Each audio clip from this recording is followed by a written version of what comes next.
He was a forgotten author, a man whose name meant little in literary circles. But in 1898, Morgan Robertson picked up his pen and wrote a story that would one day send chills down the spines of millions. The story was called Futility, later retitled The Wreck of the Titan. At its center, a ship, but not just any ship, the Titan, a majestic iron leviathan, the largest vessel ever built, heralded as unsinkable.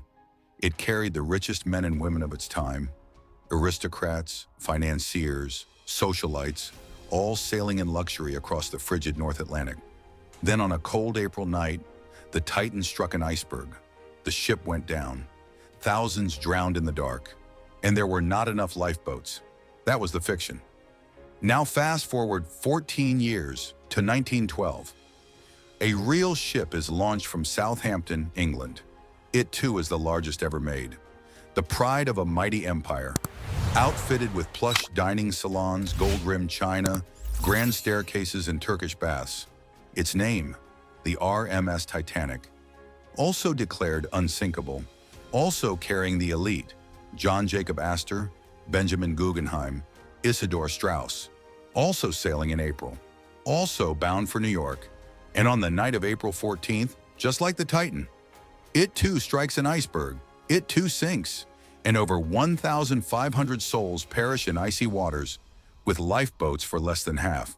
The world was shocked, but those who knew of Morgan Robertson's book weren't just shocked, they were terrified, because it wasn't just a coincidence, it was a prophecy, a ghostly echo of tragedy foretold and ignored.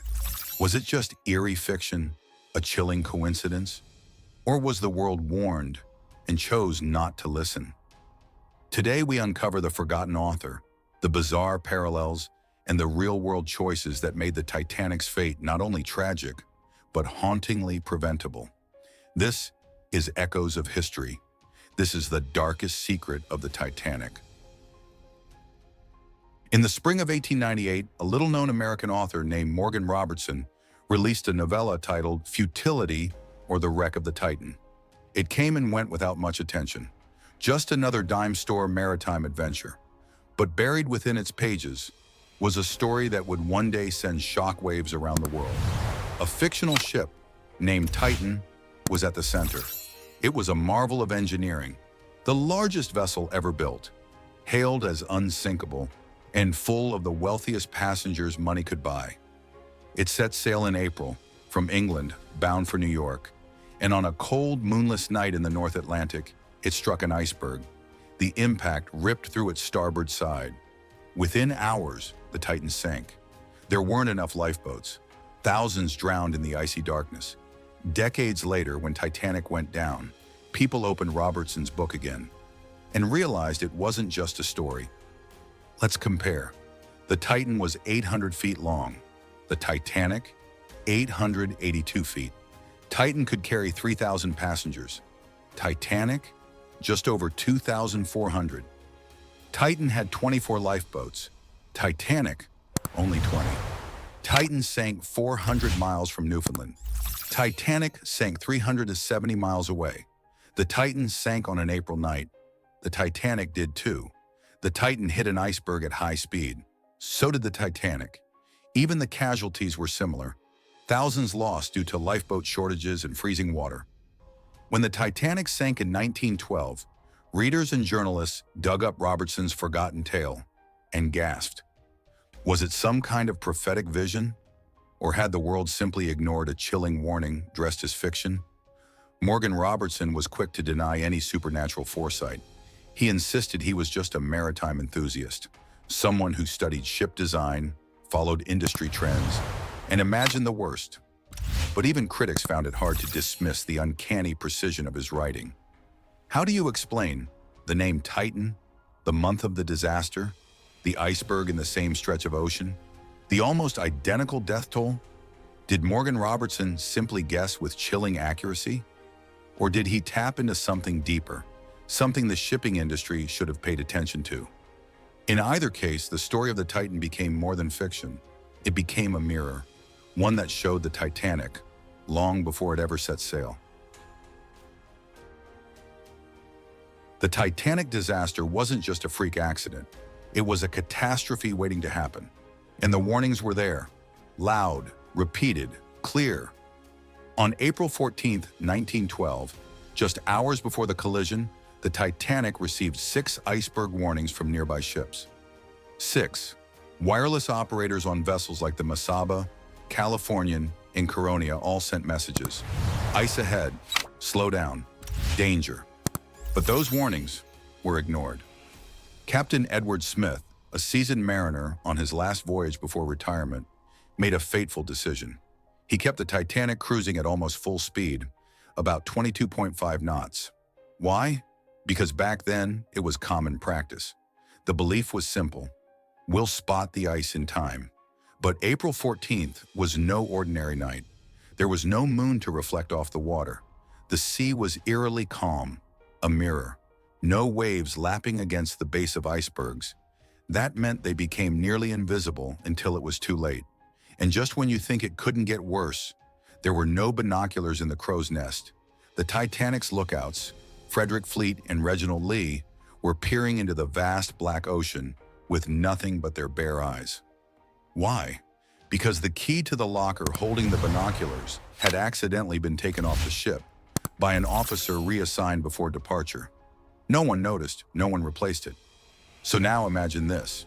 You're hurtling through darkness on a 46,000-ton ship in iceberg country at top speed, and the only thing between you and disaster is a pair of sailors squinting into the void. At exactly 11:40 p.m., a dark shape loomed ahead. Fleet rang the warning bell. "Iceberg, right ahead!" he shouted. The bridge scrambled. The ship turned, but it was too late. Just 37 seconds after that fateful sighting, the Titanic's starboard side sliced along the iceberg. Iron met ice. The hull was gashed open below the waterline in 5 compartments. The unsinkable ship had just met its match. But it wasn't the iceberg alone that doomed the Titanic. It was a string of ignored warnings. It was overconfidence, complacency, and small mistakes with devastating consequences. The iceberg was just the final blow. The tragedy was not only in the loss of life, but in the fact that it could have been avoided. History doesn't just remember the Titanic for how it sank. It remembers how many chances there were to prevent it. April 1912. The world is watching the grandest ship ever built prepare for its maiden voyage. On board, royalty, aristocrats, and some of the wealthiest men of the age. One name towers above them all: John Pierpont Morgan, better known as J.P. Morgan, the American titan of finance. He wasn't just rich, he owned the Titanic. Through the International Mercantile Marine Company, Morgan controlled the White Star Line, the Titanic's parent company. He had personally designed a luxurious suite on the ship, complete with a private promenade deck, marble bathroom, and his favorite cigars.